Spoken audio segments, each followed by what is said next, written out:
Welcome to Pablo Torre Finds Out. I am Pablo Torre. Today's episode is brought to you by DraftKings. DraftKings, the crown is yours. And today we're going to find out what this sound is. Just real quick, back to the boners. Right after this ad. You're listening to DraftKings Network.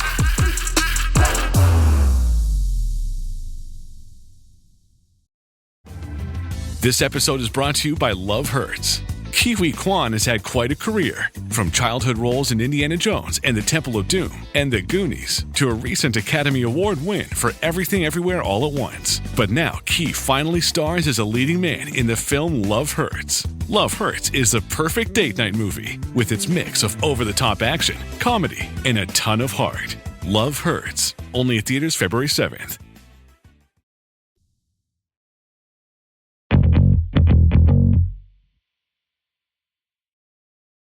By the way, nice to meet you, Wyatt.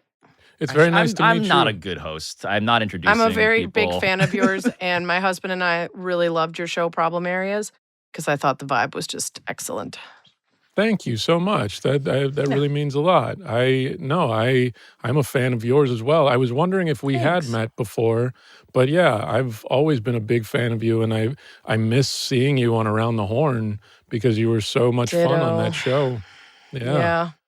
I was going to say. Yeah, Pablo was never fun on that show except for as the whipping boy.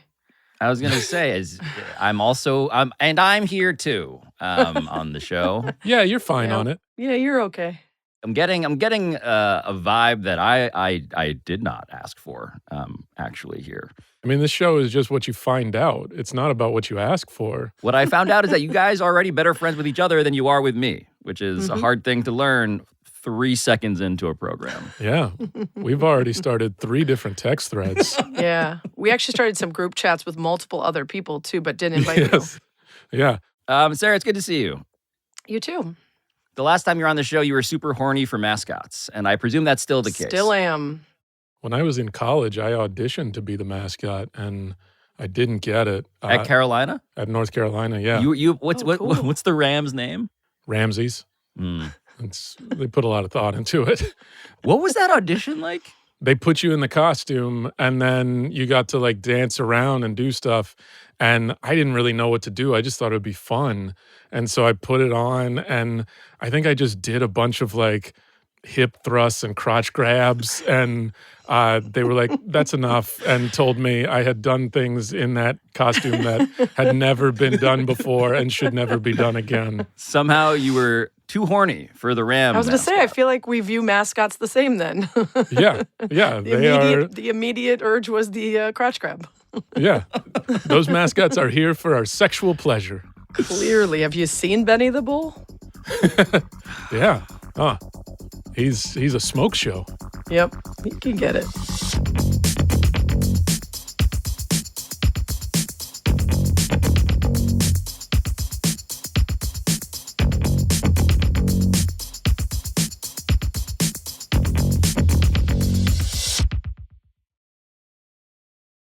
Wyatt, what did you bring us today on this edition of Share and Tell?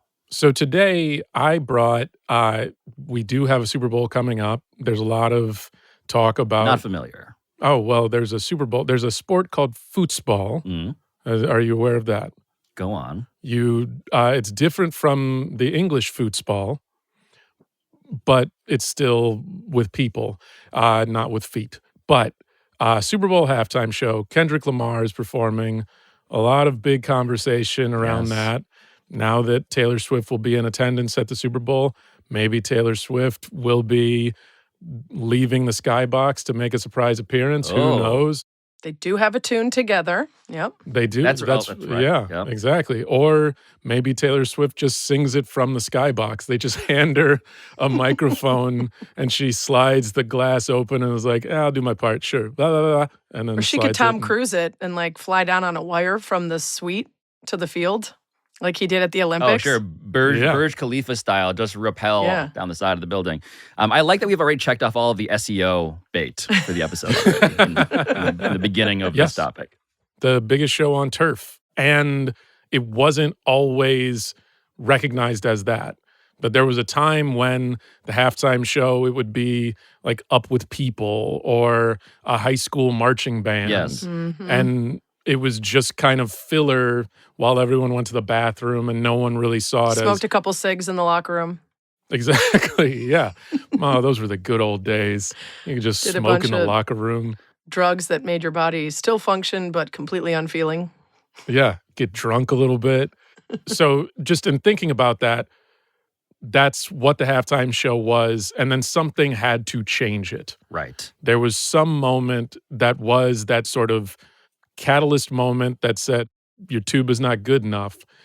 And the thing that changed it was the sketch show in living color.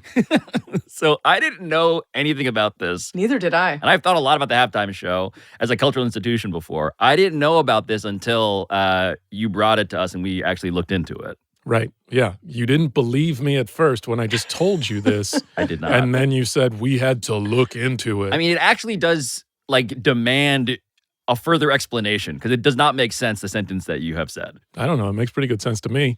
Roll the credits. Show's over. This has been Pablo Torre Finds Out, a Meadowlark Media production. All right. We don't need to do just a straight up impersonation parody of me. I don't know felt that wasn't a good impression of you. mildly disrespectful. No, this is my impression of you. This has been Pablo Torre Finds Out, a Meadowlark Media production. And we'll see you next time. Why, Wyatt, did you even discover that In Living Color was involved at all in this? I grew up watching In Living Color. It's a show that I enjoyed as a kid. It was one that inspired me to do what I do. But then also a few years ago, I had been having some preliminary conversations to make a documentary about In Living Color. No way. Are you still doing that? I would love to watch that. Unfortunately, it fell through. There, I think, were just too many things, one of which being Disney owns the IP, and so there's a lot of stuff there to navigate. And then with all the cast, they are all giant megastars. And so... Well, to remind people, right, this is, I mean, I don't want to lead with Jim Carrey, but Jim Carrey was on In Living Color. Sure, you had Damon Wayans, you had Jim Carrey, you had Jennifer David Allen Lopez was Greer, a fly Jennifer girl. Lopez, yeah. Rosie Perez was the choreographer. Right, this was a sketch comedy show on Fox. It ran for 5 seasons. And in that time, in that short amount of time, has done so much as far as like given us so much entertainment, both the show itself, but then the people who came from that show, that there is no real story about it. Like I remember when the show had like its 10-year anniversary and its 15-year anniversary, and nobody would write about it. Like there was never like the Vulture article that was, hey, here's The oral history of that we've seen for so many other things. Yeah. And so in doing the research for it to kind of pitch the idea, one of the things that I got really into was at the time that CBS at that moment had the Super Bowl, that Fox, as this kind of upstart network, had decided, we want to do something outrageous. What if we could steal some of the Super Bowl audience? Yes. And what could we do to do that? And initially they said, what if we got MC Hammer to perform and then we could get, like, In Living Color is our big show. What if we got them to do some live sketches? Right, this is 1992. And to your point, they were not winning halftime. It was dead time to go get your snacks or you'd turn away and watch something else. So they were trying to keep people around in a way that you never have to do anymore because it's part of the show. And every network at that time had just ceded that to the NFL, that like whatever network it was on, if it was on CBS, then we're never even thinking that like halftime could be a thing or even counter programming against the Super Bowl. It's the least thinkable thing now to go head to head against the Super Bowl halftime show. Right. But at this point in 1992, Fox seizes opportunity when CBS has a Super Bowl and they say, let's create a distraction. Yes. That's going to steal audience and bring it over to us just for the period of halftime. Right. Yes. And so that's what they started talking about. And they said, yeah, what if we get MC Hammer and then we'll have the In Living Color folks just do a couple sketches. And then when it was presented to Keenan and the folks at In Living Color, they said, F that. What if we do a show and MC Hammer can be our musical guest? And so the network was like, all right, they started going for it. They got some corporate sponsors. It was taking too long. MC Hammer eventually dropped out and was replaced by, if you can't get MC Hammer, who do you get? You get Color Me Bad. So they got Color Me Bad to close things out. I presume I Want to Sex You Up. Yeah. I mean, when you got mascots, what else are you going to do? That's the theme song for every mascot, as I learned it. That was the music I asked to play when I auditioned for Ramses. That's Ramses. I was like, I brought my own music here. Here you go.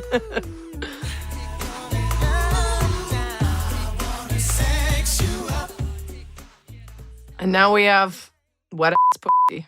The times have changed. So yeah, they get Color Me Bad, and they do this. Hey, I know what you guys are thinking. You were thinking, hey, are these bozos going to make us miss any part of the second half? That's where this comes in. Our Super Bowl countdown clock. It'll be coming on later in the show to let you know when to switch back to the second half. You won't miss any of the senseless brutality. But check this out. The Bad Boys of Comedy got a lot of action for you right here. Fire Marshal Bill, Men On, and Color Me Bad performing here live.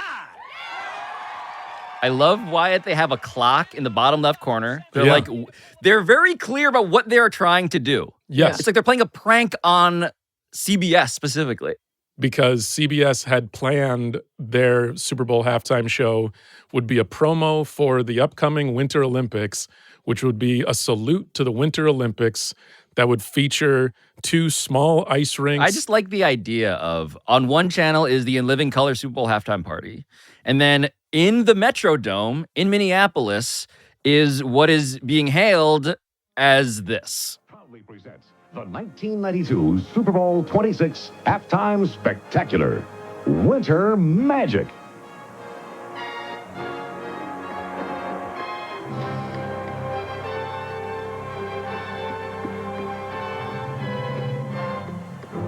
Hi, everybody! Come on and feel the cold. Come to Minnesota where winter's the hottest time of the year. It's Winter Magic. Who says feel the cold?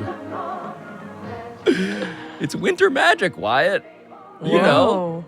I'm not going to lie. Brian Boitano was big in our family. Brian Boitano and Dorothy Hamill getting excited for some Winter Olympic figure skating. We would have been in. I mean, were you a big enough fan to continue watching this?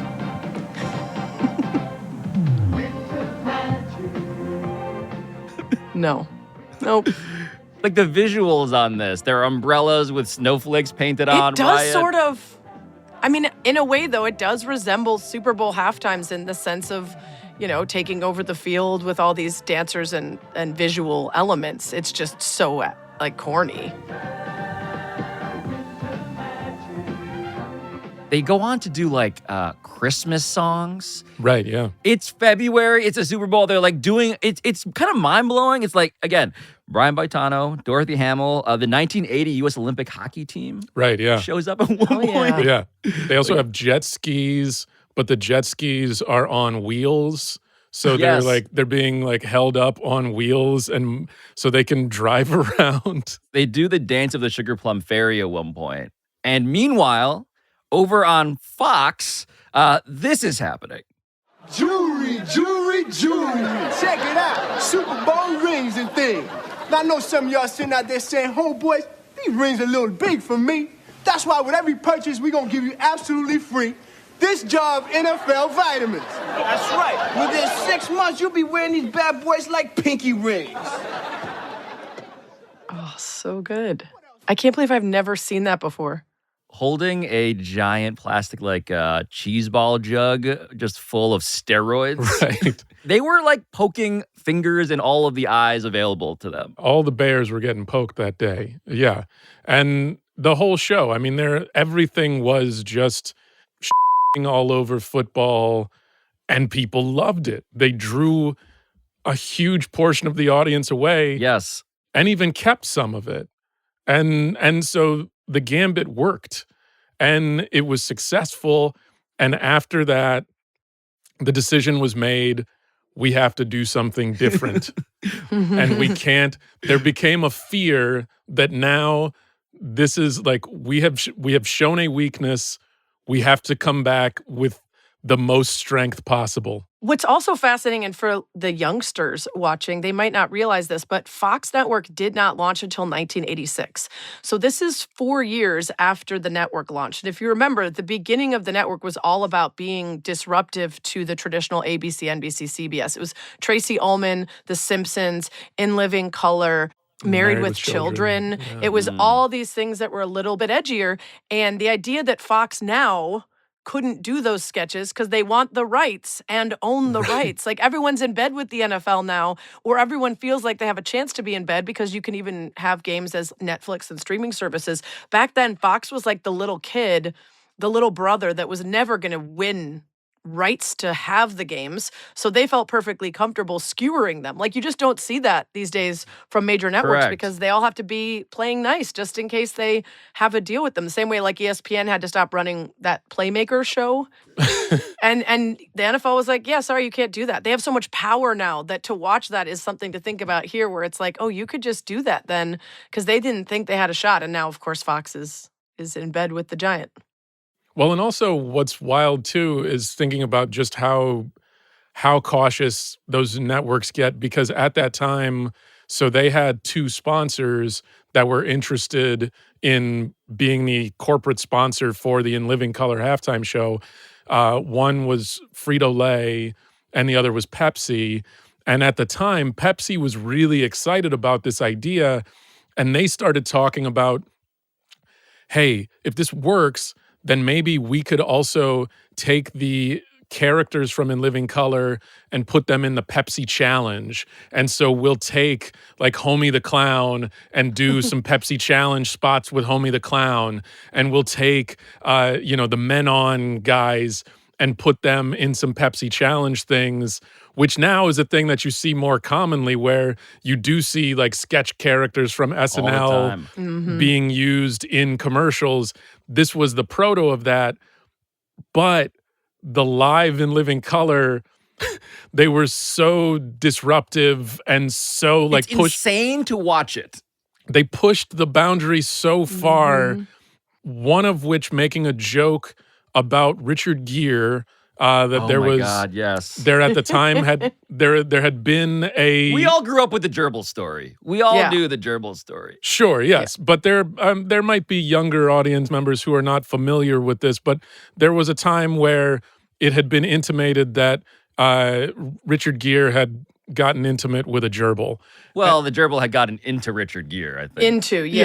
Yeah, just to be more specific, to put a finer point on it, Richard Gere allegedly put a gerbil in his ass. Yes, yeah, as one might. Allegedly. Yeah, and so they make a joke about that, which they got past the censors. They made a second joke that got past the censors, and both of those things were the bridge too far for Pepsi, where they then said, you know what, never mind, we're going to cancel this deal.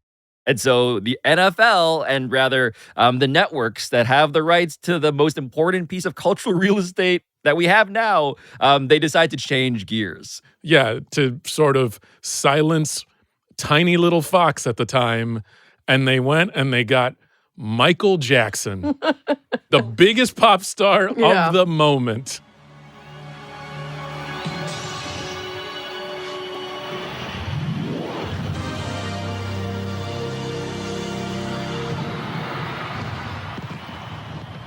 And this Michael Jackson halftime show is the thing that all of us know.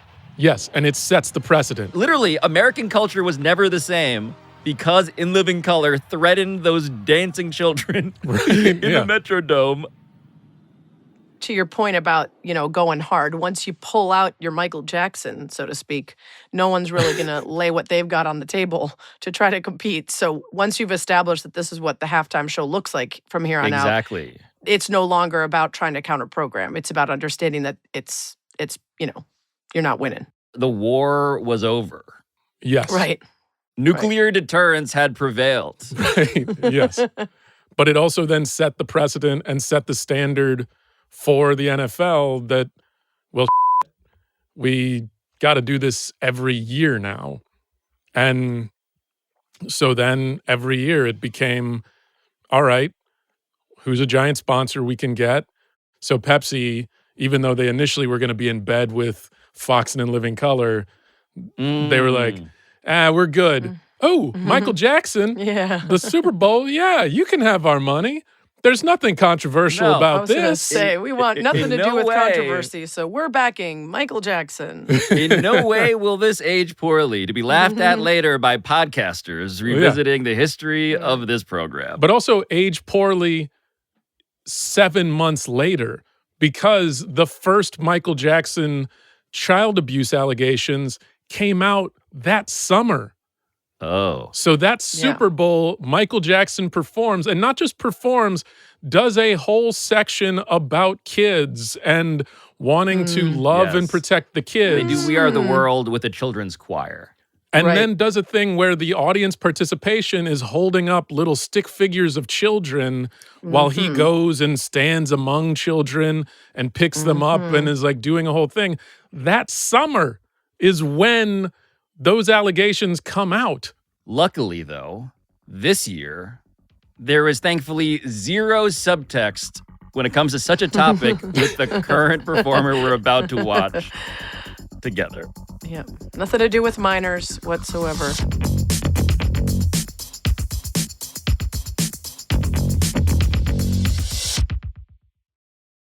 Folks, did you know that sleep is one of the most important parts of recovery? Whether you're a pro athlete or just looking to crush your day, getting the right kind of rest is key. And that's where Sleep Number Smart Beds comes in.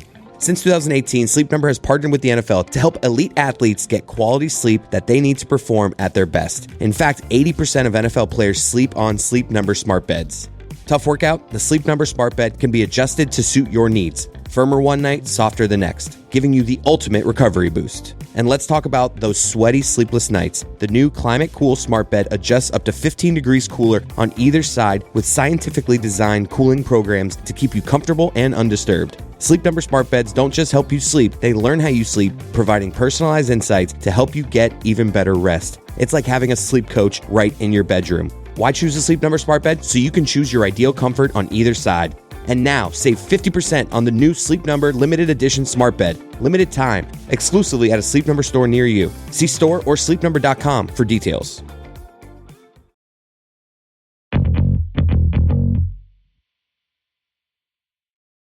I did want to talk about the curious case of tech mogul Bryan Johnson. Bryan Johnson is a guy who may have come to your attention recently because he posted a tweet about his boner as it compares to his son's boner. And in case you are wondering, why am I using these words? This feels gross.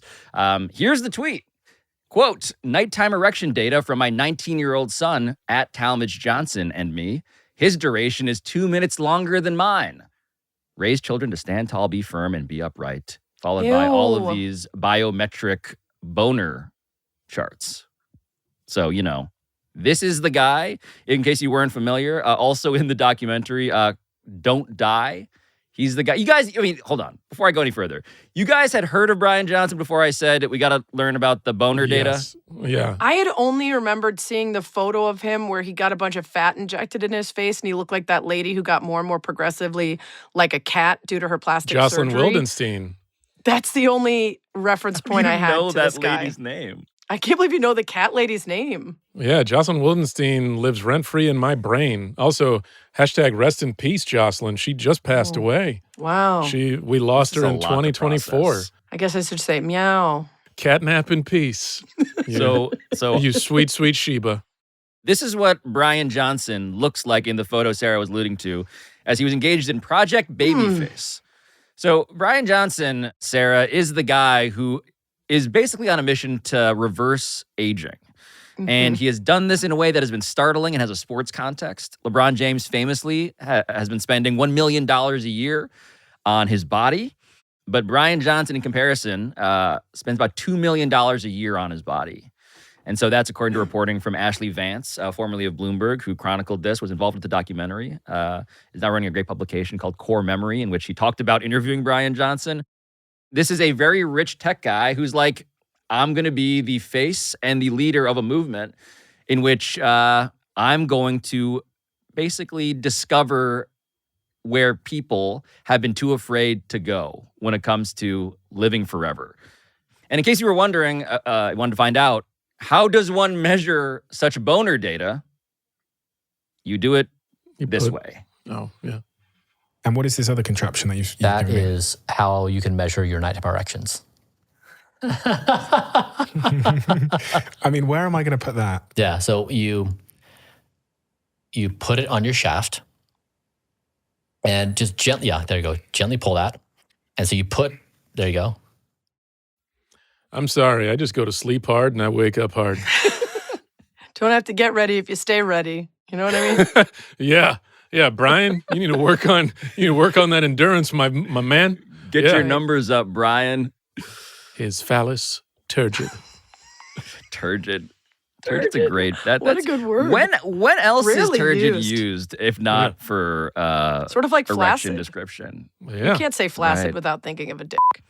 Exactly. These Flaccid and turgid are the yin and yang of boner adjectives. Yeah. That would be a good rap duo. But then who ends up with flaccid, I guess? A Nobody real wants to be. a real Goofus and Gallant situation. Turgid and flaccid. The highlights magazine of sexual health.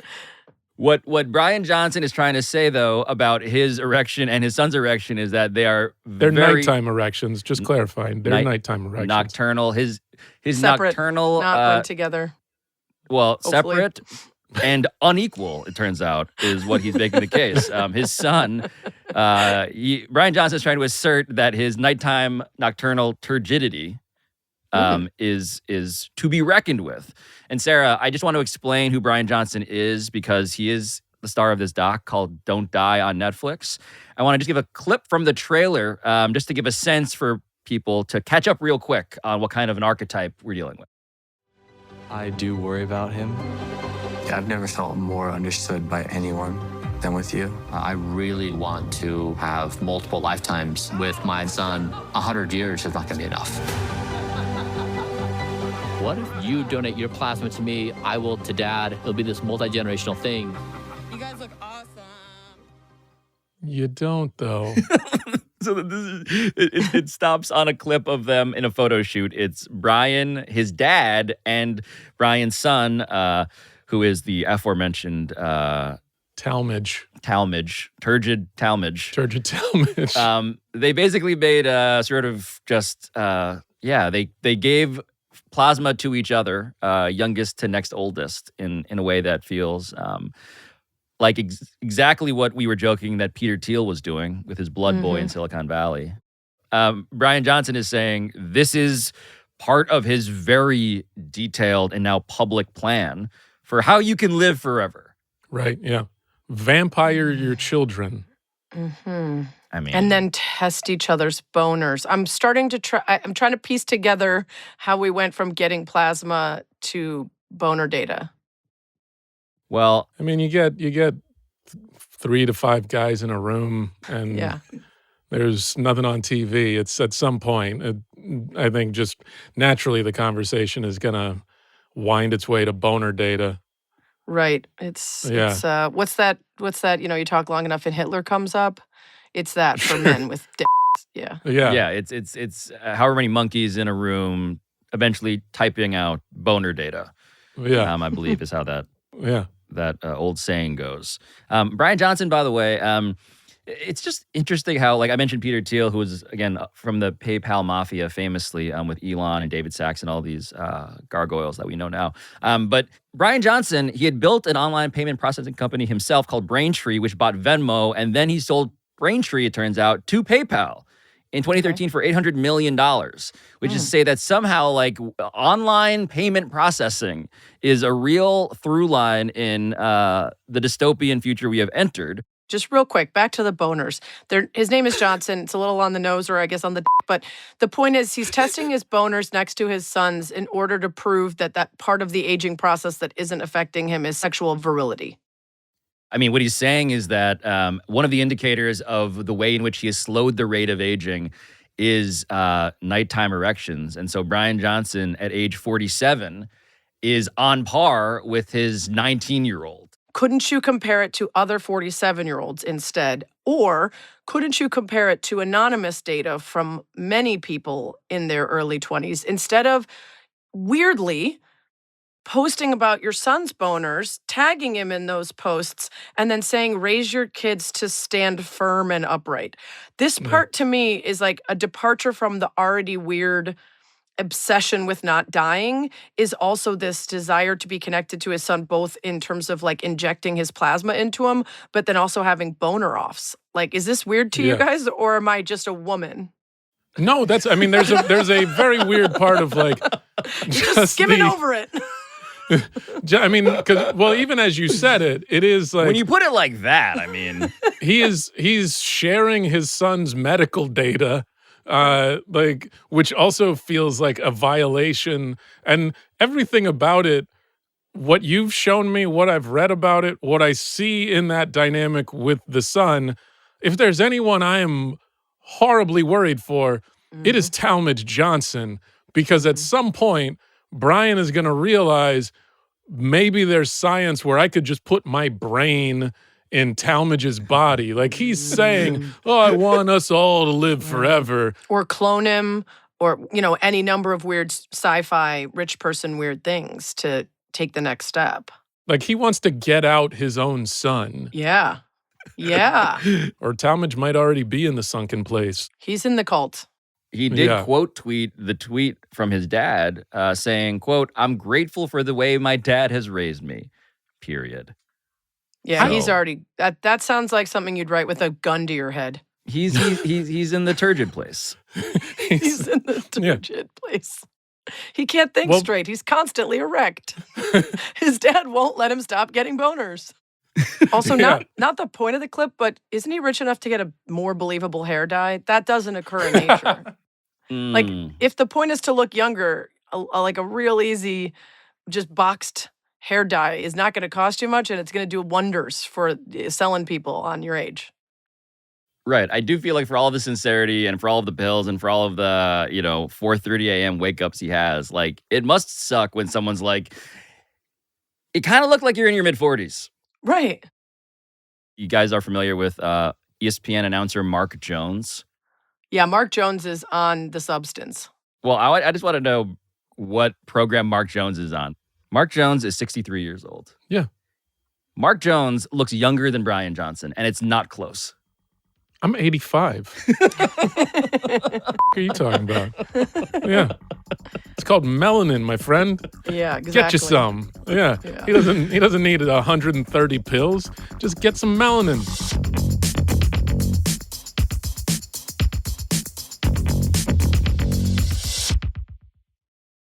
All right, look. This is not the little itty-bitty teeny tiny bowl. No, this is Super Bowl LIX.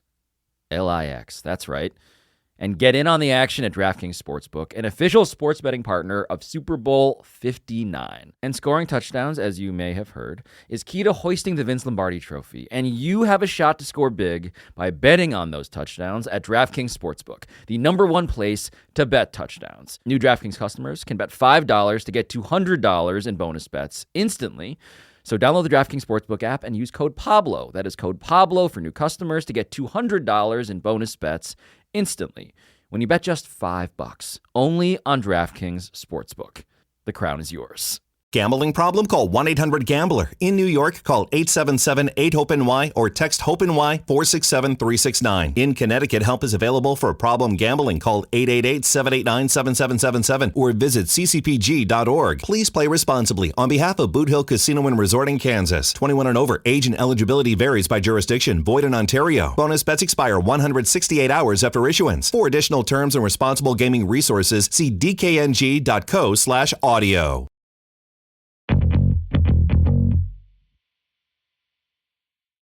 I don't want to bring the party to a flaccid point, but I brought a sports topic. I forgot what Thank show I you. was on, I guess. But I did want to bring it because I think you're both brilliant dudes, and I'm kind of interested to see where your brain takes what could happen next. So I don't know how familiar you are with the NWSL having a new CBA that they signed a couple months ago. And part of it that we're now seeing manifest is they got rid of the draft altogether. They got rid of the college draft. They got rid of the expansion draft. There's no restrictions on movement for players at all. If you're out of a contract, you get to decide where you go. If you want to get traded, you have to agree to it. A team cannot trade you anywhere without you agreeing to it.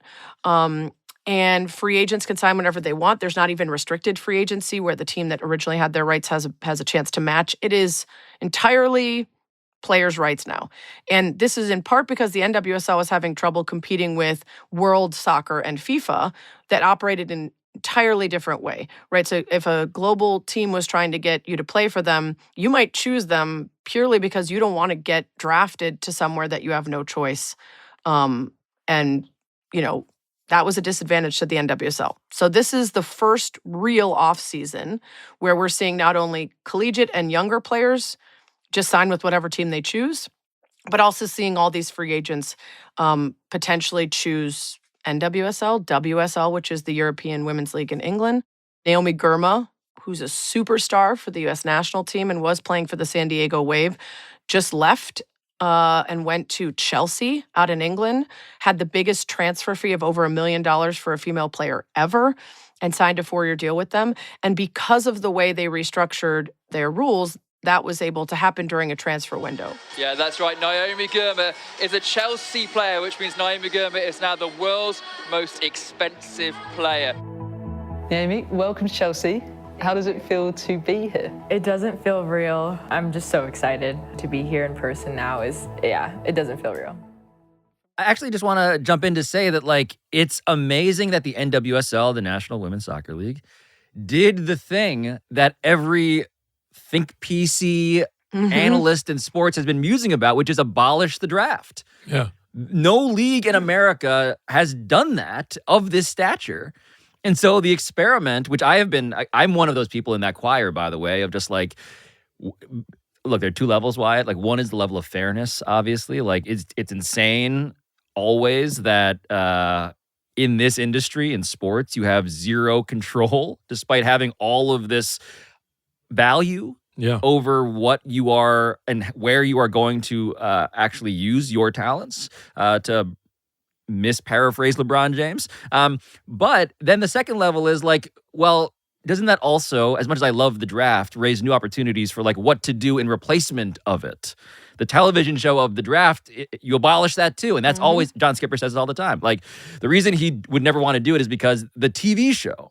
But now you're actually forced to be creative about the entertainment of a world that is more fair and now, again, far more open in terms of like how you're going to go around both making decisions and then portraying them to your audience. Right. Yeah, I mean, there's the spectacle and the entertainment side of it, but then there's also how it serves a league. So, for instance, in the past, there was a Supreme Court ruling. This Supreme Court Justice, Stephen Breyer, wrote in Brown versus Football, 1996, clubs that make up a professional sports league are not completely independent economic competitors as they depend on a degree of cooperation for economic survival. So in the past, basically, antitrust laws and things that people felt like a draft were in violation of were able to be saved around the idea that each individual part of a professional league is really just one company, sort of.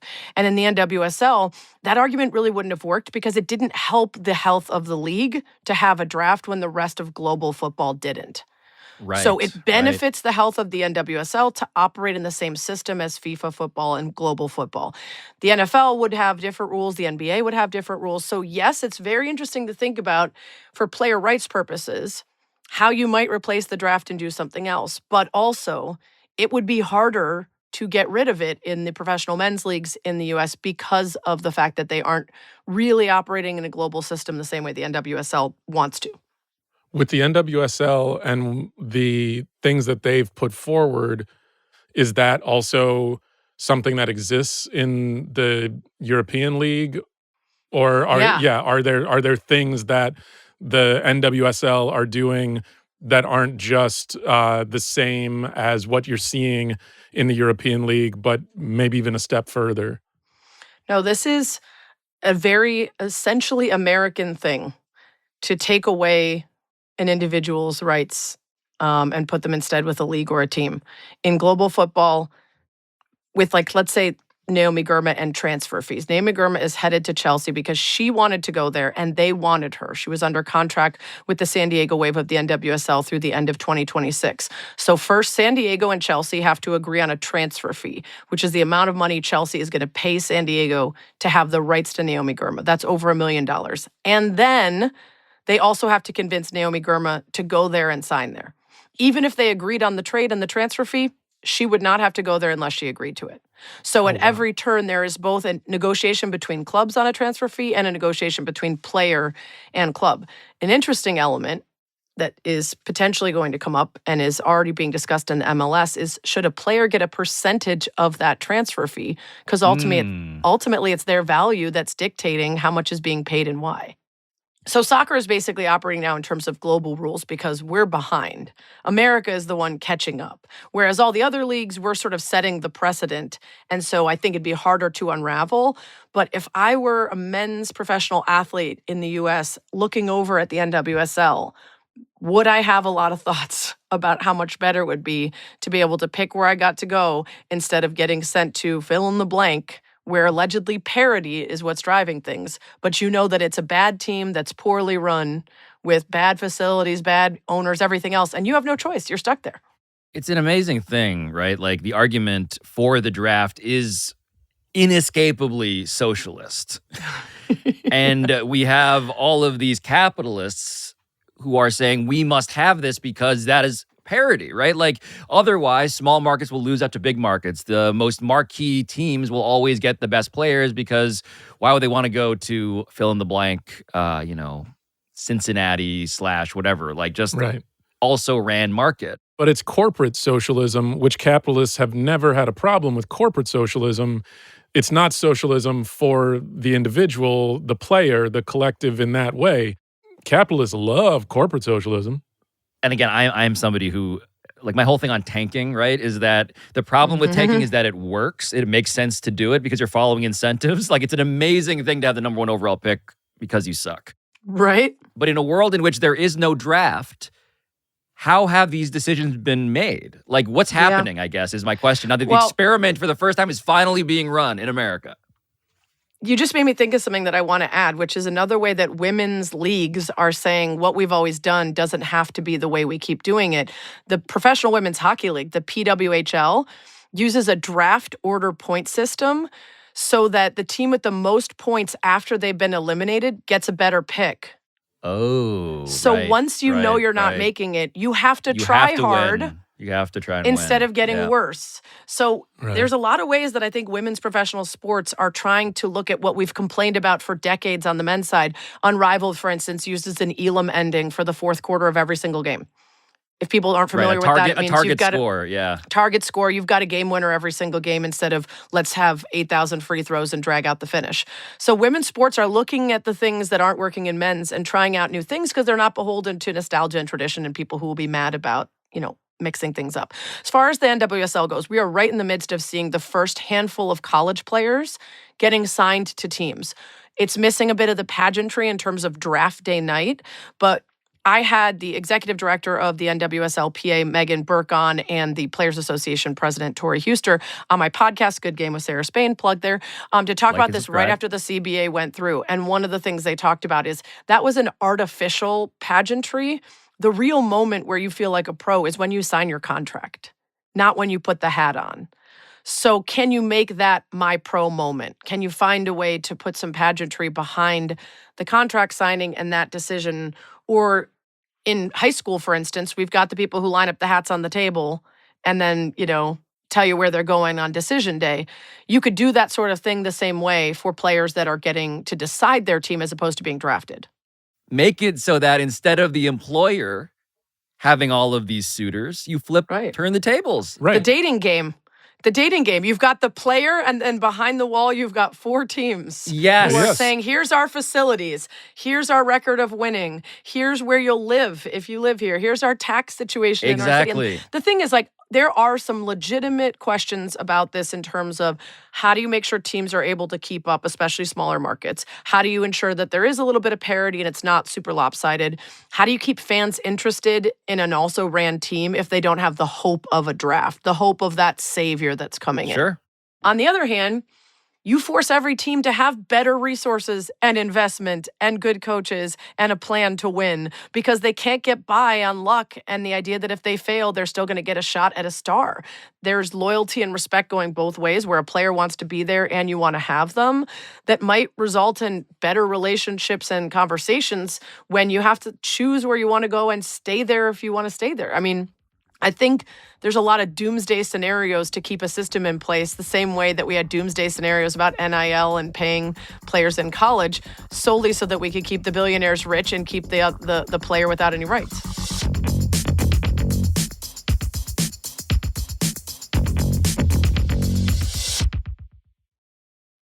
You know what's smart? Enjoying a fresh gourmet meal at home that you didn't have to cook.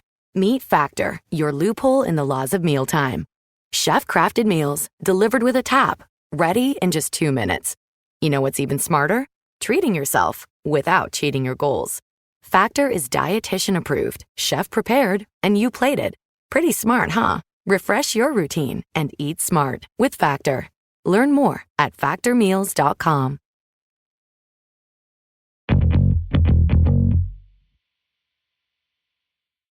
At the end of every episode of Pablo Torre Finds Out, we talk about what we found out today on a show about finding out stuff. And I found out just now that Sarah Spain has been holding a banana as not a prop, but actual food and has been restraining herself from using it as a metaphor made real, which I must applaud. Pablo, I found out that you need to do an episode where you take 130 vitamins a day and find out what happens to you. Will you get younger? Will you become more virile? Yes. At this rate, I don't think I want anybody to ever see the data that is inside of me. I don't think that's going to go well. I found out that I really want to see a Wyatt Cenac documentary about In Living Color. So I want that to happen somehow, some way. I also found out that being a billionaire is not as fun as it looks for the millionth time. I don't know how many stories we need to hear about miserable billionaire men before we finally stop in any way idolizing that lifestyle or them. But this is just like the latest in a long, long list of just deeply upsetting results of being too rich. Yeah, I feel like it's a health crisis. We need to perhaps look at it as a health crisis that we need to save these men from themselves and tax them fairly.